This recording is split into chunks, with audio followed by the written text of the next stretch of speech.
Si Stanley sa September 9 darating. Okay. Naayos lang yung papeles ng bagong baby niya. Okay. So pagkaayos na yung papeles, maisasama na nila rito. September 9 ang dating niya.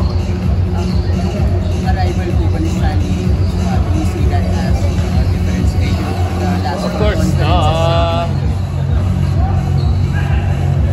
Ang tingin ko kasi, yung wala kaming immediate impact kung sa mga sagrap namin asahan. Pero yung pagpasok ni Stanley, yun ang may impact sa amin.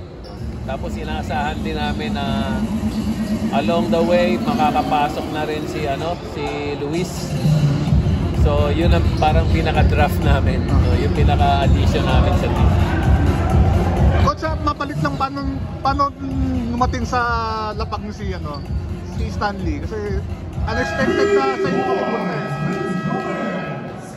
Of course, interested kami sa kanya. No? And I think he knows that. But we never really formally approached him. Nag-initiate ng usapan yung ahente niya. No? So it really came from their side. And of course, sino ba naman ang ayaw na maging player si Stanley.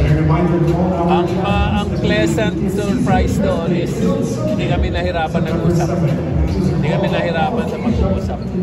Open siya. Alam niya ang situation namin. Alam niya na